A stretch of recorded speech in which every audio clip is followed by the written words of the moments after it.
Hello, welcome to Paging Stable, going crack on. So today we have a talk about unfiltered wine, and the reason for it is that, as you can see, the summer is approaching us. Definitely has been really sunny out here, and what better than actually start discussing what's about the wines that you have around. And somehow we opened the other day this bottle from Donati Camillo, which is Trebbiano fermented in Italy, and it happens that this one is unfiltered. So in a way, what I wanted is just understand better what that means, and actually something might be wondering, is it worth and what's all about. So this is what I was gonna discuss with you today. In terms of what's a sparkling, let me show you what we are talking about. So if you talk about a sparkling wine, or whenever you want to do wine anyway. So if you have grapes, and these grapes are white grapes, what you're going to do is press it. So when you press the grapes, what you get out of it is two things. From one side you get the skins,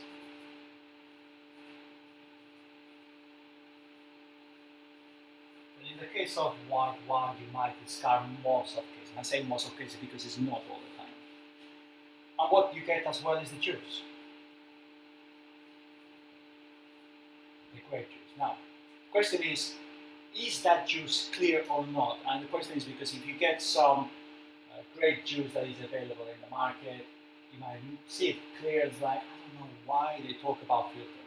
So what I have done is I have got some unfermented grape juice from Nero in Austria, and this one is how it is straight away, and I will show you how it looks like. So actually, as you can see here, a grape juice, wine grape juice, not a table grape, a wine grape juice, it is not clear.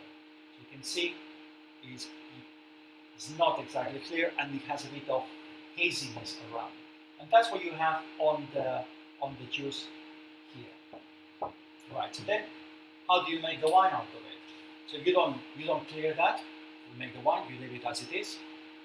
And now what you add is you add some yeast, that ferments, and eventually you obtain your wine. Now the yeast, I think that's an element that you guys might know. The yeast is the same as you can use for making bread, for making beer. Is that cloudy? Well, adds a bit of cloudiness. In reality, just a bit of cloudiness. And those of you that have had some cider or some beer bottle, conditioning bottle, you will see at the bottom that there's some sediment. That's the yeast. So if we go back to what we had before, we are talking about the juice that is unfermented, that is a bit cloudy. The yeast, just like cloudy. So the wine at the end is actually very similar to this. The difference is that the sugars you had here have become alcohol. And at the same time you have other flavors happening. So with that in mind, I think we know now what's happening. We know where that cloudiness comes from, and all wine becomes cloudy like that. So any wine that you get from white wine from a tank, in a winery will be like this. Now, why do people filter them? So then it comes to the first question, isn't it? Why do you want to filter?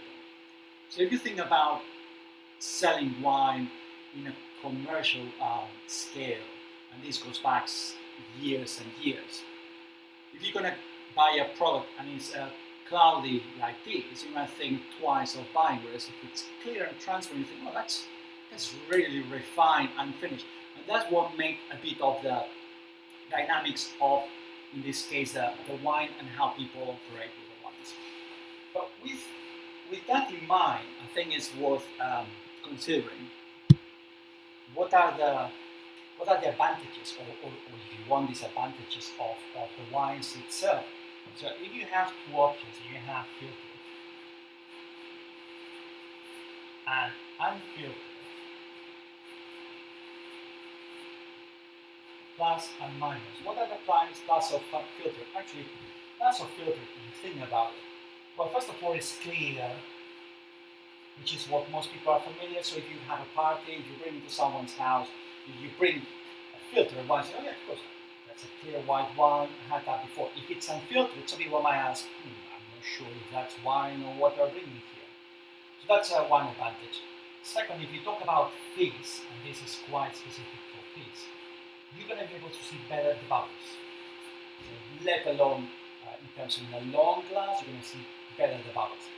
And another one you have is about using that wine as a fizz or still to make cocktails. So those of you that like to do Bellinis, which is a sparkling wine with a bit of peach puree, or some kind of Kir Royale, which is a sparkling wine with a dose of cassis. If it is clear, you're going to see that nice color, very transparent, clear through with the color. If it's unfiltered, it's going to be colored in light. It's going to be kind of like not so clear. So those are the plus. In terms of minus is the following. In terms of removing that